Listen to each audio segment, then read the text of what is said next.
그 제가 청소년 사역을 청소년 사역을 이제 한 18년, 19년 정도 하는 것 같아요. 하나님을 만나기 전부터 했어요. 엉터리였죠. 그래도 사역할 수 있더라고요. 근데 제가 15년 전에 하나님을 인격적으로 만났어요. 저희 아버님은 목사님이시고요. 지금 은퇴하셨어요. 교회가 한 300명 정도 되면 개척을 해서 한 300명 정도가 되면 그 리더십을 다른 부목사님께 넘겨드리고 또다시 개척을 하셨어요. 그래서 평생 이제 좀 지낼만 하면 다시 개척하시고 지낼만 하면 다시 개척하시고 근데 또 학교는 강남에서 다 나왔어요. 그러니까 상대적 빈곤이 굉장히 컸고 열등감이 많았던 저였어요.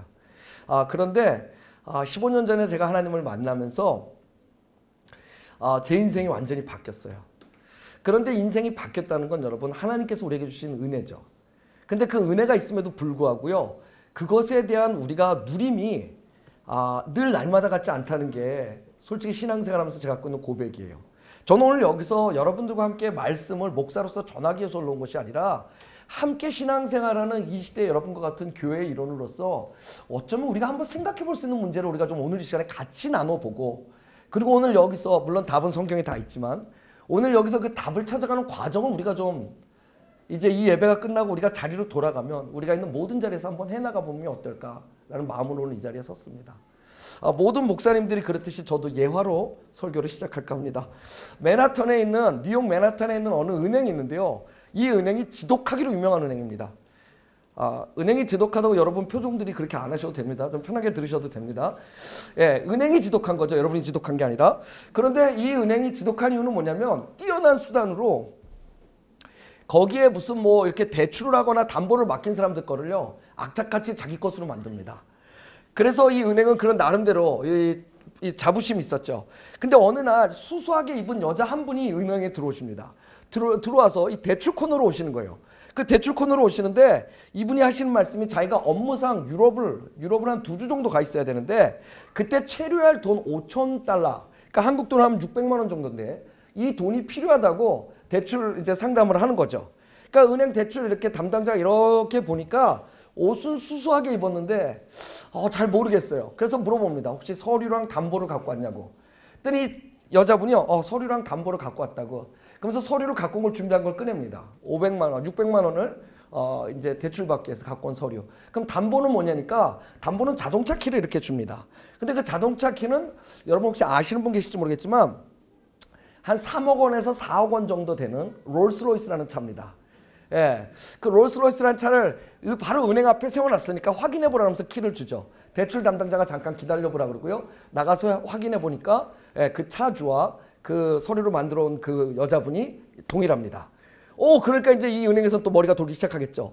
와, 이 여자가 만약에 2주 안에 600만 원을 못 갚으면 롤스로이스를 우리가 저당 잡았으니까 우리 은행은 또 돈을 벌겠구나. 예, 그걸로 머리가 뛰어난 은행이니까 그렇게 머리를 썼습니다. 그리고 흔쾌히 5,000달러, 600만 원 정도를 대출해 줬습니다. 자, 그리고 2주가 지났습니다. 2주가 지난 어느 날 이 여자분이 다시 은행에 들어오십니다. 그리고 들어와서 600만 원의 원금을 갚습니다. 그리고 이자 15달러 41센트. 우리나라 돈으로 대충 계산하니까 18,000원 정도 되는 이자를 갚습니다.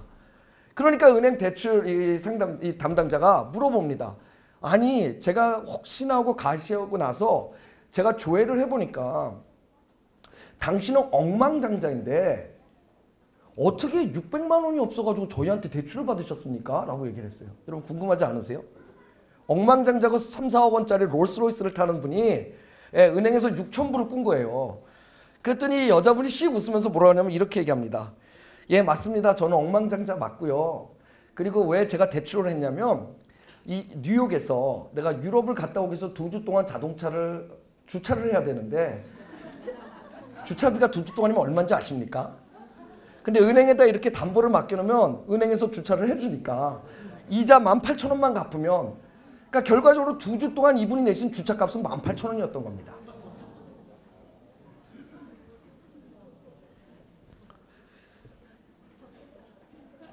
기가 막히죠. 이런 분들이 계세요. 그죠? 여러분, 이익을 내는데 가장 뛰어났던 맨하탄에 있던 은행도요. 그 여자의 생각을 이기지 못했죠. 근데 놀라운 사실은 뭐냐면요, 우리가 세상을 살다 보면 때로는 우리가 잘한다고 믿었던 것들, 때로는 우리가 경험했기 때문에 안다고 믿었던 것들, 아니면 요새 내가 하는 것들이 잘 맞아떨어지기 때문에, 다른 말씀으로 드리면 잘 풀리고 있기 때문에 내가 틀리지 않았다라고 믿었던 것들이 언젠가 틀리고 언젠가 맞지 않을 때가 있다는 겁니다. 그래서 우리는요, 우리가 넘어지는 때가 오든 평온한 때가 있든 잘 나가든 어려움에 처하든 어느 수에도 우리의 경험이나 생각보다 크시고 우리를 주관하시는 하나님 앞에 늘 엎드려야 합니다. 그것을 우리는 다른 말로 뭐라 하냐면 신앙이라고 얘기합니다. 그리고 그 구함의 구체적 행위가 우리가 날마다 주님과 교제하는 기도나 말씀 묵상이라든지 여러 가지의 방법들이 있겠죠. 기도하지 않으면 내 생각과 내 마음과 내 옛 습관이 저를 지배하게 됩니다. 말씀이 지배하지 않으면 내 머리로 살려고 머리만 굴리지만 결국 넘어지는 사건이 앞에 나눈 예화와 다르지 않다는 겁니다. 그런데도 놀라운 사실은요, 사람들은 더 이상 말씀의 묵상이나 깊은 시간을 기도하지 않습니다. 우리 부모님 세대의 믿음의 기도와 열매의 축복을 지금 저희 세대가 누리고 있음에도 불구하고 우리가 기도하지 않는 것은 어쩌면 우리는 이미 기도는 어렵고 아쉬울 때만 하나님 앞에 드리는 수단이라고 생각하고 있는지 모릅니다. 성경에는 분명히 쉬지 말라고 기도하고 사무엘도 마지막 고별사에 자신에게 맡겼던 이스라엘 백성에게 내가 기도를 쉬는 죄, 다시 말씀드릴까요? 기도를 쉬는 걸 죄라고 표현했습니다. 그 죄를 짓지 않겠다라고 얘기하는데 어쩌면 우리는 그 죄를 너무나 많이 지고 날마다 지고 매 순간 지는 건 아닌지 모르겠습니다. 근데 사랑하는 여러분, 이 기도에도 무게가 있다는 걸 아십니까? 제가 지금 이렇게 말씀을 나 기도하는데 왜 저러지? 이러신 분들 계시죠? 여러분, 기도에도 무게가 있어요. 이 가벼운 기도는 말입니다, 여러분, 이런 기도입니다. 나 자신은 하나님 앞에 하나도 드리지 않고 하나님의 것만 얻는 기도죠. 여러분, 흑펼기 아세요? 뱀파이어? 예? 여러분, 우리 뱀파이어 크리스천이라는 분들이 계세요. 어떤 분인지 아세요? 주님의 목에다 빨대를 꼽아가지고 주님 아파트 평수 쪽, 주님 좋은 자동차 쪽, 주님 더 나은 배우자, 이래서 주님의 보혈은 쪽쪽쪽쪽 빨아먹으면서 자기는 한 방울의 피도 흘리지 않는 사람들을 뱀파이어 크리스천이라고 그러는데요. 어떤 미국인이요, 이거 호주에서 아티클 보고 제가 이거 막 웃었는데, 어떤 미국인이 하나님 앞에 열심히 기도하고 있었는데 이렇게 기도를 했대요. 옆에 사람이 들어보니까 주님 정말입니다. 저한테 10만 불을 허락하신다면 제가 반드시 11조를 드리겠습니다. 여러분, 하나님, 이 10만 불에 11조 만불 아닙니까? 하나님, 나 이거 할 수 있게 도와주세요. 그러더니 한참 있다가 그렇게 얘기하더래요. 근데 하나님, 만약에 저를 못 믿으신다면 11조 만불 띄고 9만 불만 주십시오. 이렇게 얘기했다는 거예요.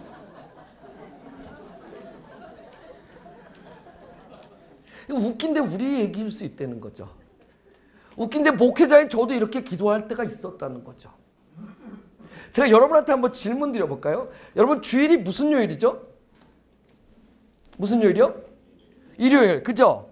여러분, 주일은 월, 화, 수, 목, 금, 토, 일, 매일매일이 주일이죠. 그런데 그럼 일요일은 뭐죠? 일요일은 우리가 날마다 주일이기 때문에 드렸던 우리의 삶의 예배가 일요일에는 공동체로 모여서 하나님이 그간 매일매일 주의 날을 삼으셨던 우리의 삶 속에 무엇을 하셨나를 우리가 간증하고 축하하고, 때로는 실패한 얘기들을 통해 공동체가 함께 기도하는, 그래서 하나님 앞에 축제를, 떡을 떼고 잔치를 벌이는 오늘 같은 날이 일요일이 되지 않을까요? 제가 묻는 청년들에게 11조, 하나님 앞에 네가 수입에 얼마를 드려야 되지? 얼마가 하나님의 거지? 그럼 대다수의 청년들이 11조요라고 얘기합니다. 여러분, 착각하지 마세요. 우리 수입에 하나님의 건 전체입니다. 여러분, 우리가 이 삶을 살지 못하면 우리가 읽는 말씀도 그저 SNS에서 한 구절을 보고 그냥 오늘 묵상 끝이라고 얘기하든지, 아니면 유명한 목사님이 하셨던 묵상을 마치 내가 한 것처럼 착각을 한다든지, 그쵸? 아니면 기도도 하나님 만불 띄시고 9만 불만 주십시오가 마치 대단한 11조의 신앙인 것처럼 하나님 앞에 드릴 수 있다는 겁니다. 근데 반대로 여러분, 깊은 기도도 있죠. 저는요, 우간다의 그 고아 300명과 그리고 거기에 관계 그 AIDS, HIV라는 날 때부터 에이즈를 갖고 태어난 아이들 25명을 서포트한 적이 있는데요. 그때 저희가 우간다에 들어가서 들었던 얘기입니다. 여러분 우간다가 한때 무슬림 정권이었어요. 지금 이제 기독교 정권이고 오바마 대통령 때 오바마 대통령이 동성애 문제를 우간다에다가 지원과 함께 너희가 동성애 문제를 합법화시키면 우리가 지원해주고 그렇지 않으면 지원을 끊겠다는데 우간다 대통령이 멋있게 우리는 하나님이 우리를 지원하지 미국이 지원하지 않는다 멋진 얘기를 했죠. 근데 그 정권이 쓰기 전에 무슬림 정권일 때 어떤 일이 있었냐면요. 우간다가 전 세계에서 에이즈 환자 보급률이 제일 높았습니다. 그래서 우간다 같은 경우는요. 국민 4명 중에 3명이 그러니까 4분의 3이 거의 75%가 에이즈 환자였어요. 그런데 어떤 일이 있었냐면요. 그때요. 제가 그분의 성함을 까먹었는데 아프리카 이름이 좀 어렵잖아요. 그죠? 그분의 성함을 까먹었는데 기도의 어머니라고 불리시는 분이 목사님들과 함께 교회 연합으로 기도운동을 시작합니다. 기도운동을 시작하는데요. 30일 금식운동을 시작했어요. 30일 동안 금식하면서 기도하는데 어떤 일이 있었냐면 모든 교회들이 연합해서 30일 동안 하나님 우리나라를 구해주세요. 요새 우리 조국 대한민국 교회 그런 기도 합니까? 그 기도를 했어요. 그리고 30일 때 어떤 일이 일어난지 아십니까? 여러분 잘 아시는군요. 아무 일도 일어나지 않았습니다. 그리고 나서 60일 금식 기도를 이어갔습니다. 그 사이에 에이즈에 걸렸거나 굶어서 죽는 사람들이 나오기 시작했어요. 60일째 아무 일이 일어나지 않았습니다. 교회들이 흩어지기 시작하고요. 30일까지는 버텼는데 60일부터 아무 일이 일어나지 않으니까 사람들이 이제 더 이상 기도하지 않고 흩어지기 시작했어요. 그런데 이 기도의 어머니가 남아있는 교회들을 추스려서 90일 금식 기도 운동을 합니다. 어떤 일이 일어났을까요? 이제 이 정도 되면 하나님 하셔야 되죠. 아무 일이 일어나지 않았습니다. 많은 교회가 떠났고요. 이제는 그 기도의 어머니라고 불리는 분과 정말 얼마 남지 않은 교회들이 남아 있었습니다. 그때 그분이 이렇게 얘기하셨답니다. 한 번만 더 합시다. 120일. 120일이 가는 동안 많은 사람들이 죽었고요. 그리고 기도하던 사람들이 떠났고요. 120일이 거의 다 돼가던 쯤에 한 사람이 똑같이 평상시와 같이 기도 모임을 갔다가 집에 가는데 몸이 이상하더래요.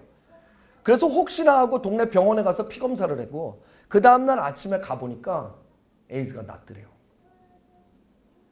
이 사람이 마치 감옥에서 풀려났던 베드로처럼 그 기도 모임을 하는 곳에 뛰어들어가서 그 의사가 띄워준 그 서티피켓, 한국말로 뭐죠? 진단서를 들고 뛰어들어가가지고 막 소리 지르면서 하나님께서 나에게 이렇게 하셨다. 그럼 우리에게 이렇게 하실 거라는 그날 고백이 있고 나서요. 기도가 엄청나게 뜨겁게 역사가 되어지고요. 그리고 그 소문이 일파만파 흩어졌던 교회들에게 다시 일어나고요. 그리고 교회들이 다시 연합을 하게 되면서 여러분 우간다 사상 초유의 전 세계도 없는 역사에 그 많은 사람들이 초자연적으로 하나님의 치유하심으로 에이즈 환자가 낫는 사건들이 생깁니다. 그리고 그 사건으로 기독교 정부가 들어서는데 일익을 담당하게 되는 겁니다. 여러분 이런 기도를 무슨 기도로 하냐면 깊은 기도라고 합니다. 왜 깊은 기도라고 하냐면 여러분 하나님께서 우리에게 주셨던 잘 살거나 못 살거나 많이 알거나 적게 알거나 아주 공평한 게 있는데 그게 뭐냐면 시간입니다. 시간. 근데 이 시간을요 하나님께서는 공평하게 주셨지만 받으실 때는 공평하게 받지 않으십니다. 깊이 오랜 시간을 하나님 앞에 섰던 사람에 대해서는 하나님께서 깊이 받으시고요. 얇고 짧게 섰던 사람에게 대해서는 얇고 짧게 쓰시기 때문에 그렇습니다. 근데 왜 생각해보면 우리는 이 깊은 기도를 하지 못할까요? 그건 아마도 이 기도가 하나님과의 교제라는 생각보다 기능적으로 이해하는 부분이 있기 때문이 아닐까 생각해봅니다. 자판기처럼 기도하면 뭔가 딱 떨어질 것 같은 그런데 기도는 사실 교제고요. 그리고 동행이거든요. 관계이고. 그래서 기도하지 않으면 어떤 문제가 생기냐면 여러분 우리가 교제할 수 없고 동행할 수 없는 문제들이 생깁니다. 그 교제가 뭘까요? 우리 목사님 홍콩에서 뵀는데 홍콩에서 설교하시는데 막 설교하고 나니까 아이들이 은혜를 많이 받았어요. 그러니까 아이들이 은혜를 받으면 일어나는 현상이 있습니다. 그건 뭐냐면 은혜를 준 강사가 지나가면 몸을 비비 꼬아요. 그 옆에 있다가. 그리고 인사해. 안녕하세요. 뭐 이런 거 합니다. 애들이. 우리 목사님이 은혜를 끼치시니까 애들도 옆에다 목사님 안녕하세요. 뭐 이런 거 했겠죠. 예. 그리고 어떤 애는 좀 용기 있는 애는 손도 이렇게 내밀고요. 어떤 애들은 와서 뭐 목사님 막 사인도 받아갑니다. 근데 되게 목사님 함부로 사인하면 안 되는데 그죠? 예, 사인도 받아갑니다. 그런데 되게 웃긴 게 뭐냐면 이 아이들이 우리 목사님을 그렇게 좋아해서 식사할 때도 목사님 설교 너무 쩔어요 뭐 이러고 와서 앉아있다가 어떤 일이 생기냐면 목사님이 고맙습니다 그러시고 나면 제가 이렇게 옆에서 보면 그 대화가 끝이야. 그래서 애들은 밥만 먹어요. 왜 그런지 아세요? 왜 그럴까요? 조금 전까지 목사님 너무 좋아요 막 이렇게 얘기해놓고, 그리고 밥 먹을 때도 목사님 앞에서 같이 먹으려고 그러고 목사님하고 한마디도 더 하려고 그러면서, 근데 왜 순간 정적이 딱 일어나면 그 다음부터 밥만 계속 우리 애들 말로 청청기 시작되는 거죠. 왜 그럴까요? 안 친해서 그래요. 안 친해서. 내가 은혜는 받았지만, 내가 저 목사님 때문에 내 인생에 어떤 해결을 얻었지만, 근데 그 목사님하고 뭐 할 얘기가 없는 거예요. 목사님 슬라의 자녀는 어떻게, 뭐 장로님도 아닌데 이럴 수도 없고, 안 친한 거예요. 그잖아요. 그러니까 목사님 게임 뭐 하세요? 도타 뭐 이럴 수도 없잖아요. 그러니까 애들은 안 친하면 밥만 먹는 거예요. 근데 여러분, 우리가 신앙생활을 하면서도요, 하나님의 말씀이 강대상에서 움직이고 여러분이 열린 성경을 통해서 여러분의 큐티 속에서 말씀이 일어날 때는 여러분이 하나님 너무 좋아요라고 얘기하다가, 여러분이 하나님과 깊은 관계가 없으면, 그 교제가 없으면 어떻게 되냐면 그냥 딱 끊고 여러분이 삶대로 살아갈 수밖에 없는 것이 우리의 신앙이라는 거예요. 근데 하나님은요, 감동받기 원하시고 주기 원하세요. 바쁜 사역 속에서도 주님께서 우리에게 골방으로 들어가라는 것을 보여주셨던 이유는 성경이 분명히 밝히고 있는 이유가 있는데, 그것은 우리의 인생과 목적은 그분과 그런 교제를 함을 통해 우리가 온전한 사랑을 이루고, 그 온전한 사랑이 하나님 앞에 온전한 사람이 되어줄 수 있기 때문 아니겠습니까? 깊은 관계는요 막 드러내지 않아요. 그래서 성경에 뭐라고 나오냐면 은밀한 중에 기도하라고 얘기해요. 왜 우리 성도들 중에서도 목사님이나 리더들 약점 보면 그거 너무 속상하셔서 말씀하시는 분들 계시잖아요. 근데 성경은 뭐라고 얘기하는 줄 아세요? 은밀한 중에서 기도하라는 거예요. 그러다 어느 날 그 문제가 해결됐어. 우리 목사님이 이러셨는데, 우리 장로님이 이러셨는데, 우리 교회에 이런 문제가 있었는데 어느 날 보니까 해결됐어. 그러면 어떻게 되는 줄 아세요? 은밀한 곳을 다시 찾아가서, 와우, 하나님, 내가 하나님께만 얘기했는데 제 기도 응답하셨네요. 그 하나님과의 나의 관계 속에서 내가 얘기했던 거 아무도 몰라. 알 필요도 없고. 왜? 내가 정말 중요했던 건 교회를 사랑해서 그 교회가 바뀌기 원했다 그러면 하나님께서 그 응답하신 건, 내 기도를 통해 응답하셨다는 건 내가 그 특권을 갖고 있기 때문이에요. 이건 깊은 교제하시는 분들만 가질 수 있는 거죠. 오히려 막 그런 거 있죠. 여러분, 주님이 무슨 뜻인 줄 아세요? 주님이 무슨 뜻인 줄 아세요? 예전에 우리 코스타 강사들 시드니에서 모였을 때 그 이동원 목사님, 지구촌교회 은퇴하신 이동원 목사님, 저희 목회자들 이렇게 해놓고 뭐 그 이제 지역교회 목사님이 목사님, 우리 젊은 우리 후배들한테 한 가지만 말씀해 주십시오. 시간 없으니까 한 가지만요. 그랬더니 그분이 이렇게 얘기하시더라고. 주님 하시죠. 주님이 무슨 뜻입니까? 그러시더라고요. 그래서 다들 조용했죠. 왜? 우리 다 뭐 무슨 뜻인지 아니까. 근데 그분이 이렇게 얘기했어요. 주님이란 뜻은 주인님이란 뜻입니다. 우리 목회자들은 주님을 외칠 때 주인님 외쳐야 됩니다. 예. 우리 주여 한번 외치고 아니라 주인이여라고 한번 외치면 기도가 달라지겠죠. 아유, 주님이 하래. 주인님이 하라 그러면 얘기가 달라지겠죠. 근데 여러분, 하나님과 깊은 교제가 없으면 주님이 어떻게 되는지 아십니까? 상처받거나 힘든데 깊은 교제가 없어요. 하나님이 나를 통해서 무엇을 하시기 원하는지 모르세요. 내가 이 교회에 어떤 사람으로 하나님이 나를 왜 부르셨는데 내 자리가 뭔지를 정말 깊은 교제가 없으면 몰라요. 그럼 어떻게 되냐면요, 교회에서 상처받으면 주자 빼는 거예요. 님은 좀 아닌 듯 이러고 가버리는 거예요. 여러분 웃으시지만 우리 그런 신앙생활 한번 많이 보잖아요. 우리 안에 그런 유혹들이 있고. 님이 아니라 주인님이십니다. 은밀한 관계는요, 이렇게 깊은 하나님과의 교제 속에서 나는 거죠. 막 떠드는 것이 아니라 그분을 듣는 거죠. 예전에 마더 테레사가 CNN에 나온 적이 있어요. 제가 이제 그걸 이렇게 봤는데, 그때 레리 킹이라고 불신자죠. 그 CNN에서 학벌은 굉장히 짧지만 책을 굉장히 많이 읽어서 인터뷰를 미국 전체에서 가장 잘하는 분 중에 한 분인데, 이 레리 킹이 마더 테레사랑 인터뷰를 하면서 이렇게 얘기합니다. 수녀님은 쉬는 시간에 뭐 하세요? 그랬더니 마더 테레사가 이렇게 얘기합니다. 나는 기도합니다. 멋있죠? 그분 그렇게 하실 것 같아요. 그러니까 이제 이 레리 킹이 뭐라냐면, 그럼 뭐라고 기도하세요? 하나님께 뭐라고 말씀하세요? 그랬더니 마더 테레사가 그렇게 얘기했대요. 저 말하지 않는데요. 그때 레리 킹이 what the? 이렇게 된 거예요. 왜냐면 기도한다 그래놓고 얘기를 안 한다니까. 그러니까 이 레리 킹이 물어보는 거예요. 아니 그럼 뭐 하세요? 그랬더니 마더 테레사가 저는 듣습니다. 이렇게 얘기하더래요. 그러니까 이 레리 킹이 가만히 있을 리가 없죠. 아니 그러면 하나님 뭐라 그러시는데요? 그랬더니 그 마더 테레사가 하나님 아무 말씀 안 하시는데요? 그러더래요. 작년에 그죠? Are you kidding me? 그러면서 뭐라 하냐면 그럼 하나님 뭐 하신대 했더니 하나님도 듣습니다. 이렇게 얘기하더래요. 전 날마다 이 기도를 소망하고 하나님 앞에 서요. 내가 하나님을 듣고 그분이 나를 듣고. 기독교 멋져요. 진짜로. 오늘 여러분 읽으신 본문의 4절에 보면 이걸 뭐라 그러냐면 깊은 곳에 던진다고 얘기합니다. 오늘 읽으신 본문은요, 사실은 매일매일 설교에서 열흘치가 나오기도 충분한 오늘 구절인데, 그 중에 제가 4절에 깊은 곳이라고 여러분과 오늘 같이 말씀을 나누는 건 뭐냐면, 우리의 믿음의 분량이 장성한 것까지 잘해야 되죠. 두세 마디 하고 아멘하고 이러서는 기도가 나오지 않아서 포기하는 내가 아니라 마지막까지 그 하나님이 오실 때까지 앉아 있을 수 있는, 그래서 그분을 구하고 그분을 기다리는 그 시간이 내게 어떤 시간인지를 경험할 수 있는 그 신앙의 두터운 과정을 우리가 갖지 않으면 우리는 바람에 나는 겨와 같을 수 있기 때문입니다. 제가 목회를 호주에서 하는데 저도 이제 캠퍼스를 제가 7개, 대학 캠퍼스를 7개를 제가 이제 개척을 하고요. 교회를 뒤늦게 개척을 했어요. 개척을 했는데 교회가 성장이 하나님의 은혜로 너무 빨리 성장이 된 거예요. 이미 교회 굉장히 어렵거든요. 근데 호주 내에서도 주목받을 만큼 빠르게 성장을 했고요. 저는 호주 교단에 있는데 호주 교단에서도 주목할 만큼 교회가 빨리 성장을 했어요. 근데 여러분 그거 아세요? 이건 좀 외람된 말씀인데 제가 그냥 이건 한 말씀만 드리가면 여러분 목사님의 친구가 되어주세요. 그게 참 어려운데 좀 되어주세요. 제가요 교회가 그렇게 성장하는데 어느 날 점심을 먹으려고 이렇게 했는데 같이 먹을 사람이 한 명도 없어요. 제 전화번호에 그 당시 한 1450명 정도의 전화번호가 있었는데 사역을 하니까 1450명을 다 이렇게 스크롤링 이렇게 다 올렸는데 점심 같이 먹을 사람이 정말 한 명도 없는 거예요. 다시 올렸어요.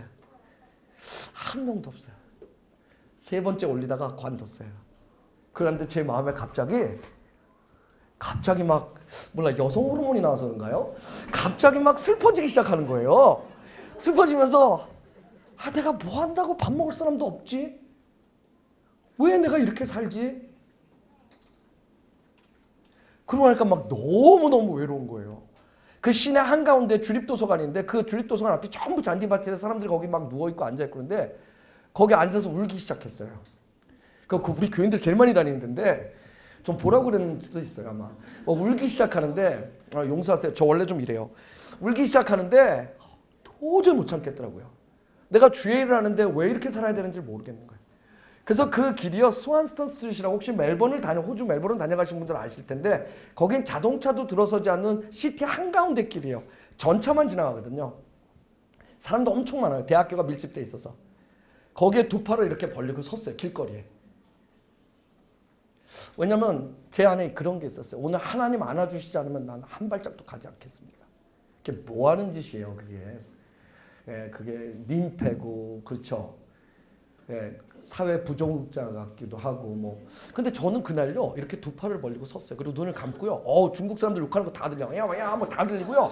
외국 애들 뭐 이렇게 해서 하는 거 다 들리고요. 그날따라 또 귀가 열려가지고 다 들리는 거예요.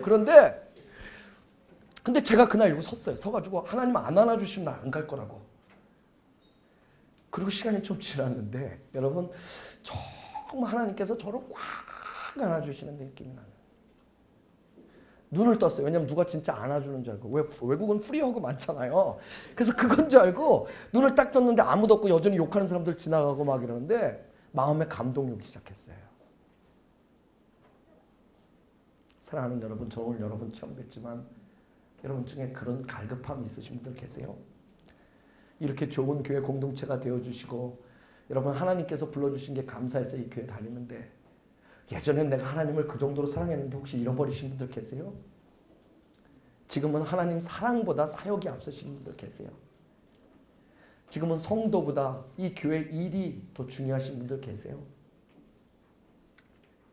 여러분 한번 해보세요.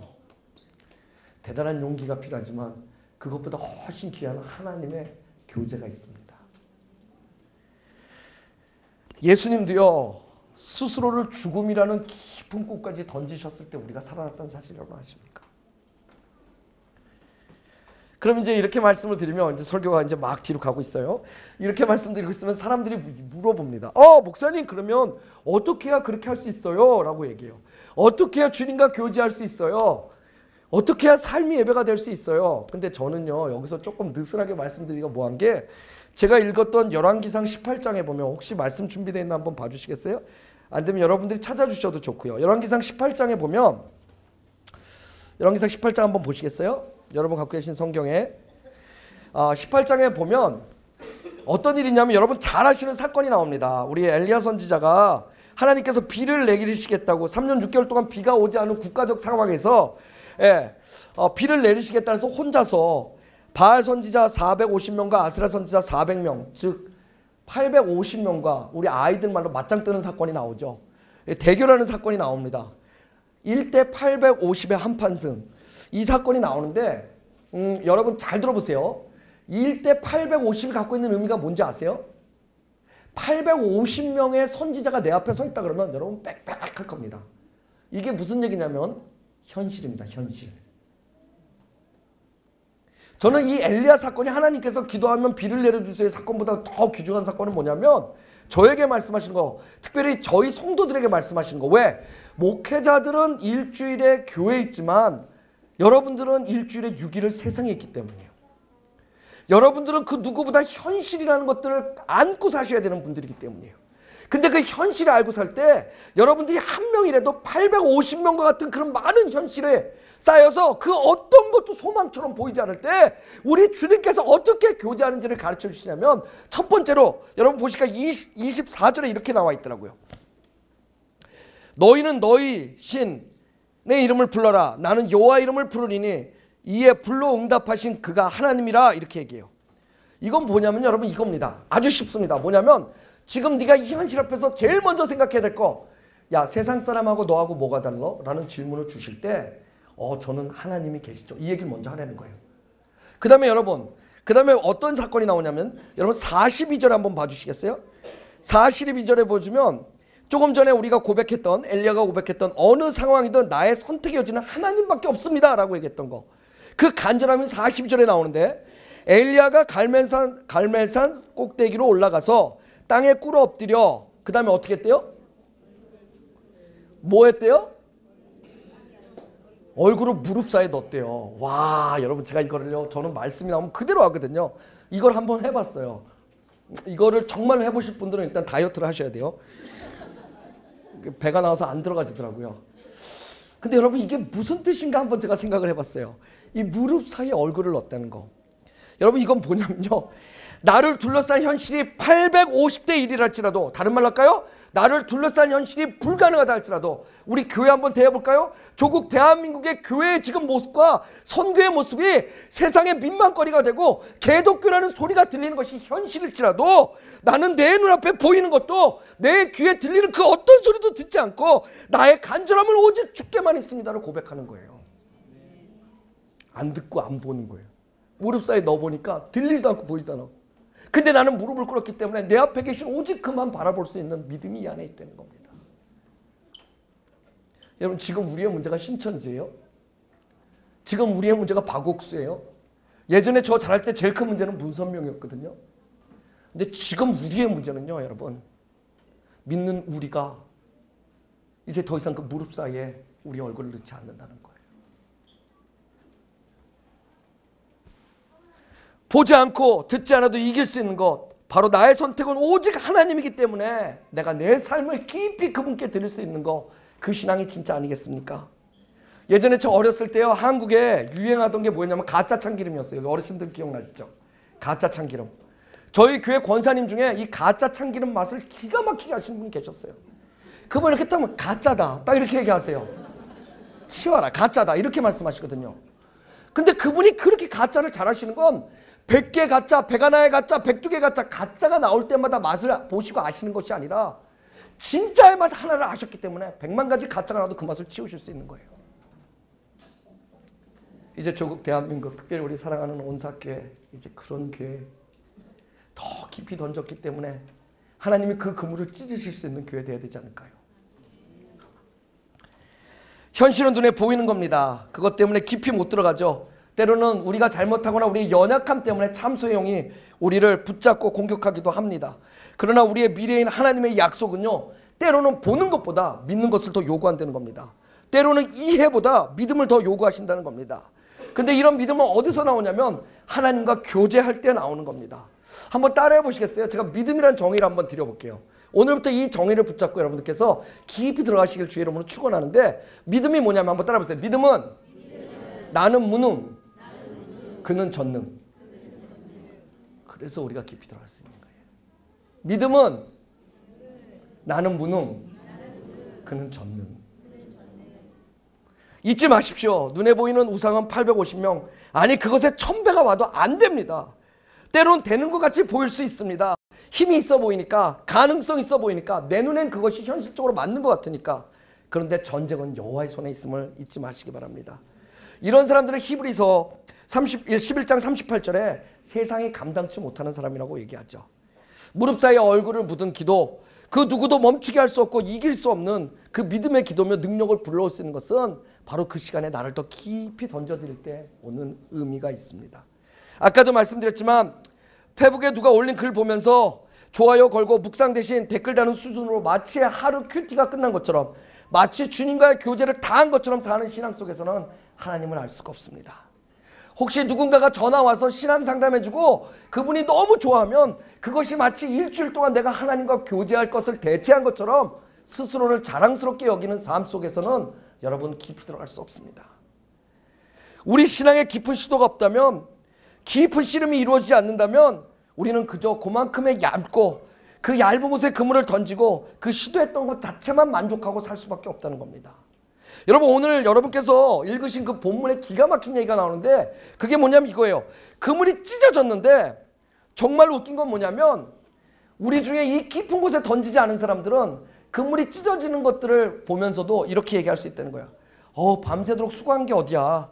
그리고 그물 안 찢어진 것만 해도 하나님 앞에 감사하지. 내일 또 던질 수 있잖아. 아주 능력 없는 그리스도인의 고백이죠. 세상에 속지 마시기 바랍니다. 더 놀라운 사실은 오늘 본문 마지막에 보면 그물이 다 터지도록 잡히고 세상 사람들이 그걸 보고 놀라고 주위에 있는 사람 다 놀랐는데 이 사람들의 마지막은 그걸 버리고 주님을 쫓았다고 얘기합니다. 우리가 원하는 거 하나님이 터지게 잡으셨는데 그걸 버리고 주님을 쫓았다는 거예요. 이게 어떻게 가능하죠? 이 땅의 것보다 그 기쁨을 통해서 하나님의 가치를 경험한 사람들은 그 일을 할 수 있습니다. 어제 우리 목사님께서 숙소를 좋은 데 잡아주셨어요. 해운대 앞에 토요일 저녁에 목회자가 온갖 유혹을 다 받을 수 있는 그곳에 해주셔가지고 제가 밤새 그 거리를 걸으며 묵상하다가 오늘 이렇게 왔는데요. 여러분, 대단히 놀라운 사실은 어제 뭐 해운대 모래축제인가 뭔가 하더라고요. 와, 난리가 났더라고요. 난리가 났어요. 엄청 많아요. 엄청 많은데 여러분, 새벽녘이 되니까 조용해져요. 새벽에 일어나서 나가보니까 아무도 안 남았어. 밤새도록 그렇게 박을대던 해운대가 아무도 없어요. 물론 청소하시는 분들 계시고 술 먹고 먹은 거 확인하시고 이런 분들은 몇 계셨지만 대다수가 다 가셨어요. 여러분, 왜 그런 줄 아세요? 아무리 거기 해운대 모래축제가 즐겁고 재밌어도 누군가가 와서 집에 가자 그러면 가야 되는 거잖아요. 맞죠? 거기서 여기가 우리 집이야 그러고 진상짓 할 수 없잖아요. 여러분, 이 땅에 우리가 살면서 정말 우리가 온갖 것을 누리고 하나님께서 주신 축복을 사모하고 누리고 우리가 실컷 살다가도 어느 날 우리 주님 오셔서 가자 그럼 우리가 다 털고 한국 천국 가야 되는 거 아니에요? 깊은 곳에 들어간 자, 바로 이 하늘을 소망할 수 있는 자라는 겁니다. 가자의 주님의 음성을 들을 수 있는. 이제 제가 몇 가지 얘기만 말씀을 드리고 얘기를 마치려고 합니다. 사랑하는 여러분, 그물이 터졌는데 그거 고기 얼른 팔아서 주님께 영광 돌리고 헌금하지 않고 주님을 쫓았다는 거 상식적으로 말 안 됩니다. 근데 이거 깊은 곳에 던져본 사람만 왜 쫓을 수 있는지 아는 겁니다. 한나가 그랬죠. 술 취한 여자 취급받았습니다. 다른 여자에게 무시당하고 원통함에 가슴이 사무쳐 상처가 되었던 그 한나. 그 한나의 바람은 뭘까요? 오직 하나였죠. 뭘까요? 득남이죠. 득남. 예? 그런데 그 득남에서 하나님께서 소원 들어주시니까 잘 들어보세요. 특별히 우리 자녀 사랑 기쁘신 분들 잘 들어보세요. 그 자녀 하나 하나님 앞에 정말 구해서 주셨어요. 우리 대부분 어떤 기도하죠? 하나님 감사합니다. 하나님께 영광 돌릴 수 있는 귀한 자식으로 키우겠습니다. 이렇게 얘기해도 부모님 신앙이 너무 좋아 이런 얘기 듣죠. 근데 이 한나 그 아들을 하나님께 도로 내어드립니다.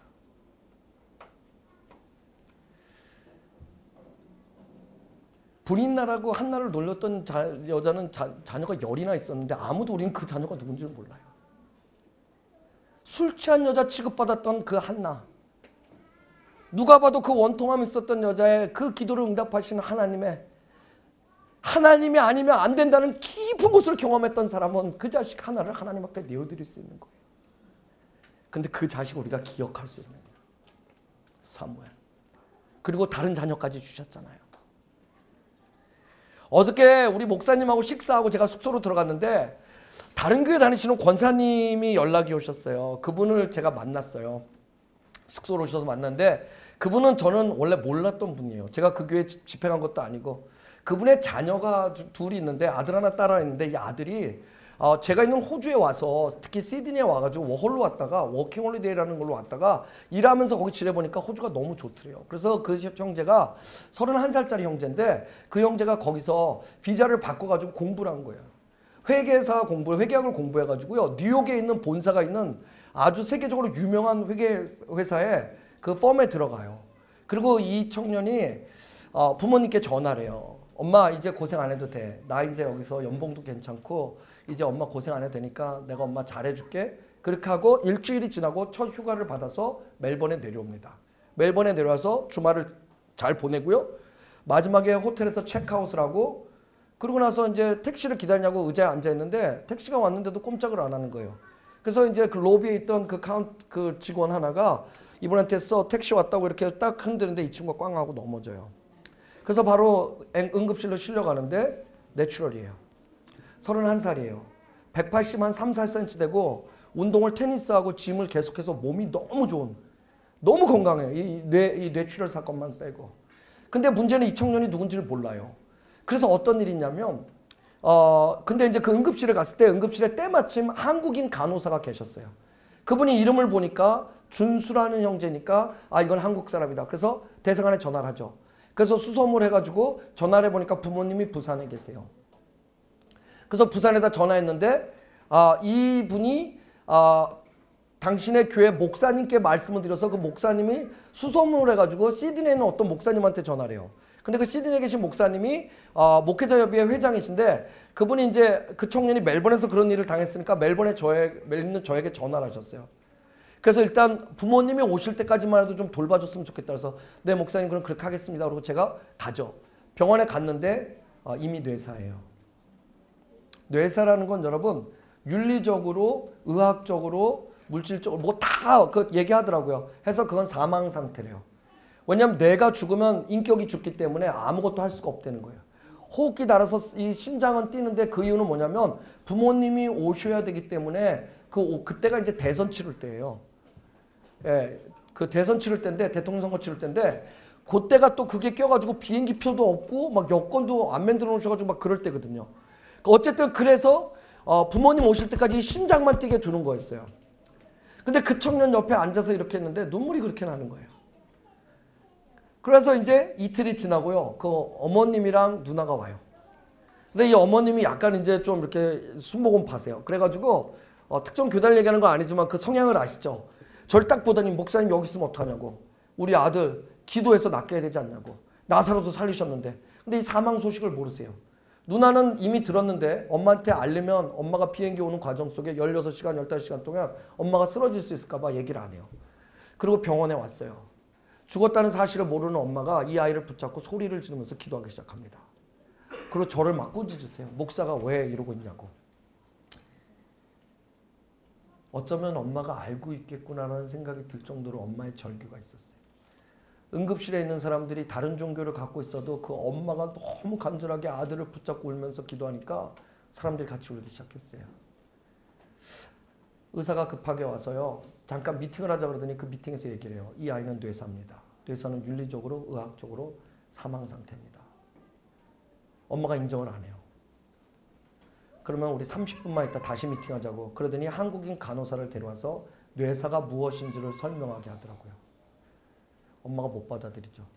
그때 엄마는 이렇게 얘기하더라고요. 죽은 사람 살리시니까 우리 하나님이다. 난 내 인생에 하나님 그렇게 경험했다. 내 아들 살리실 거다. 목사님 지금부터 포기하지 말고 기도하자고. 제가 그래서 그분을 안아들었더니 그분이 울기 시작해요.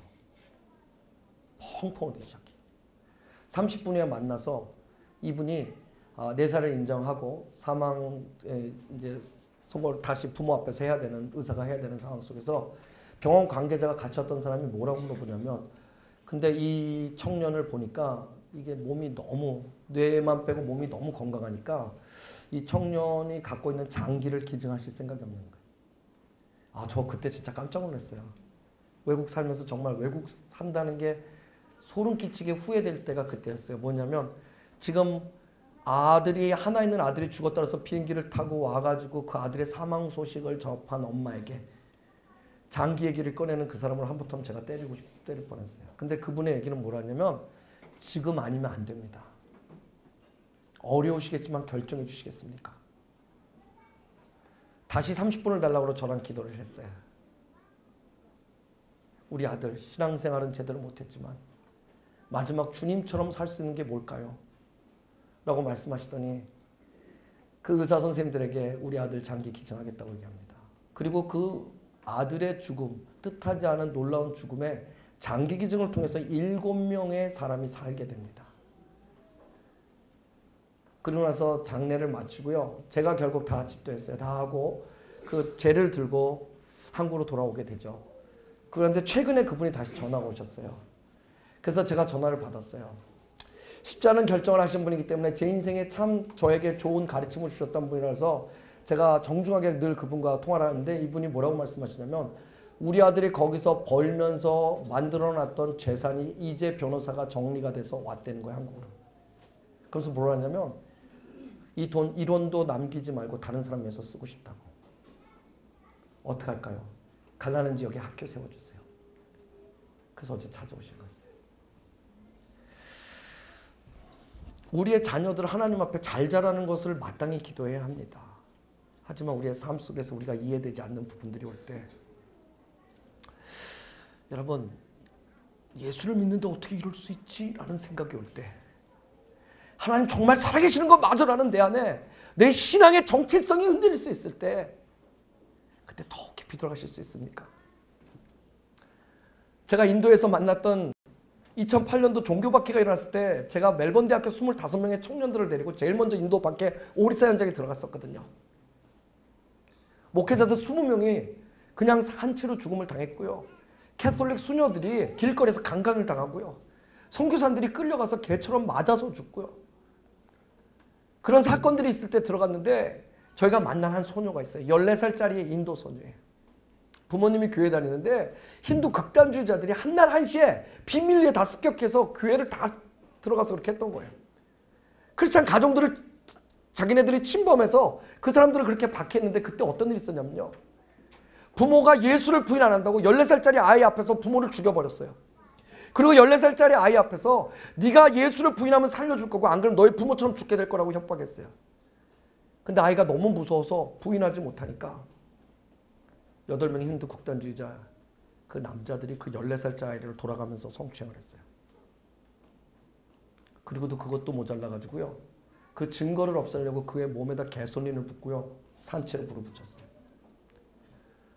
자기들끼리 좋아서 옆집으로 넘어간 새에 숨어있던 선교사님이 담요로 그 아이를, 불붙은 그 아이를 불을 끄고요. 몇 번의 수술 끝에 애가 의식이 돌아왔어요. 얼굴은 엉망진창이 됐고요. 14살이에요. 여러분, 어쩌면 딸의 나이, 손녀의 나이.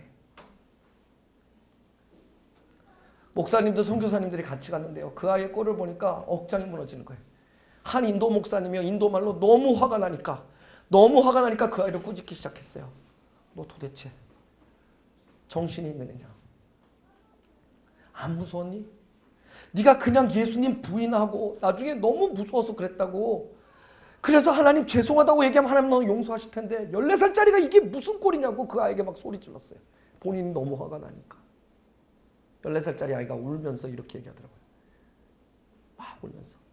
너무 무섭고 죽을 것 같았다고. 너무너무 무서웠다고. 그래서 예수를 막 부인하려고 그러는데 자기 앞에 자기보다 더 험한 꼴로 십자가를 지고 가시는 예수님이 보이더래요. 나 때문에 저렇게 가시는 예수님을 보는데 내가 어떻게 부인을 해요? 라고 그 아이가 우는 거예요. 다른 분은 모르겠는데 저는 그날 알았어요. 저는 목사고 선교사고요. 그간 열심히 살았거든요. 근데 내 신앙이 그 아이의 신앙보다 깊지 못하더라고요. 사역을 많이 했거든요. 근데 내가 그 아이처럼 예수님 사랑하고 있지 않더라고요. 수요일 예배를 드리는데 힌두 극단주의자들이 들어와서 목회자 딸을 붙잡고요. 성도들 앞에서 네가 만약에 예수를 부인하지 않으면 하나밖에 없는 거기 아들 다 알고 왔나 봐요. 그 아들을 붙잡고 이 아들을 죽이겠다고 이 가슴에다 사제총을 이렇게 댔어요. 제가 그분을 직접 만나고 저희가 직접 인터뷰를 다 딴 것만 사실만 말씀을 드리는 거예요. 교인들이 다 쳐다보고 있고요. 목사님 붙잡혔고요. 아들 가슴에 총을 대고요. 이 사람들이 어떤 사람이라는 건 모든 교인들이 다 아니까 얼마나 무서웠겠어요. 예수를 부인하면 살려주고 그렇지 않으면 살려주지 않겠다고 얘기하는데 이 목사님 나중에 인터뷰하시면서 그러더라고요. I was about to. 나 그럴 뻔했다고. 왜냐하면 내가 목사잖아요. 내가 하나님 사랑 뭔지 알잖아. 예수님 나 때문에 돌아가신 거 알잖아. 내가 다 아는데 현실적으로 나 하나밖에 없는 내 아들 가슴에 총이 되니까 내가 부인할 수밖에 없었다는 거예요. 그래서 부인하려고 I was about to 딱 이렇게 하는데 아들이 그걸 보더니 갑자기 소리를 지르더래요. 전 성도 다 들을 수 있도록. 아버지, 예수님 부인하면 안 돼요. 지금 아버지가 믿음을 지키면 우리 같이 언젠가 저 천국에서 만날 수 있지만 지금 아버지가 이 믿음을 버리면 우리는 다시는 만날 수 없다고. 그 소리 나자마자 쐈어요. 그분이 우시면서 품에서 꺼내서 그 아들 사진 보여주는데 이렇게 하면서 보여주시는데 스테반 집사님이 성령 충만에 돌아가셨다는 얼굴이 뭔지 알겠더라고요. 근데 여러분 저는 그거 보고 그런 생각했어요. 나도 마지막에 이랬으면 좋겠어요. 아무나 그런 기회를 가질 수 있지는 않죠. 근데 우리가 오늘 살아가는 날 동안 우리가 그런 사랑을 할 수 있거든요. 이제 정말 말씀을 마치겠습니다.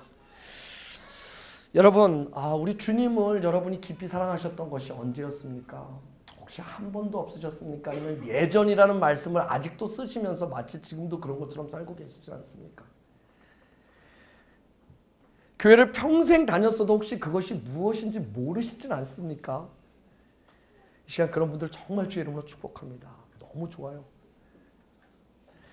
여러분 이제 다시 도전하시길 바랍니다. 한 번밖에 살지 못한 인생, 여러분의 인생 그 깊은 곳에 우리를 지으신 그 창조주께, 우리를 주관하시는 그분께 여러분들이 한번 내어 던져보시기 바랍니다. 세상의 사람들은 그물이 찢어짐을 바라고 늘 놀라겠지만 우리는 그것을 넘어서 하나님을 경험했기에 우리는 그것을 다 버리고 그분의 제자가 되는 삶을 살 수 있는 것조차 우리가 자랑할 수 있는 것. 여러분의 기도를 깊은 곳에 던지니 여러분의 가정이 회복되고, 여러분의 사랑을 깊은 곳에 던지니 여러분의 자녀가 일어나고, 여러분의 믿음을 깊은 곳에 던지니 여러분의 사업이 축복의 통로가 될 뿐만 아니라 여러분의 섬김과 소망을 깊은 곳에 던지니 이 온사학교회가 세상에 생명을 잉태하는 빛과 소금이 되어야 되지 않겠습니까? 하나님을 향한 여러분의 온전한 그 사랑이 이제 이 온사학교회의 말씀대로 온전한 사람들로 이 땅을 살아가기에 그 깊은 곳에 던진 여러분의 모두가 인도의 14세 어린아이처럼 세상이 감당치 못하는 예수 그리스도의 제자가 될 뿐만 아니라 자식의 모든 것을 내어준 한나와 같은, 또 자식을 잃어버렸는데도 불구하고 다른 자식을 품에 안고 그 자식을 위해 살아가는 그 권사님처럼 죽음도 감당하지 못하는 그 그리스도인들, 그 교회가 여러분 되시길 주의 이름으로 축원합니다. 기도하시겠습니다.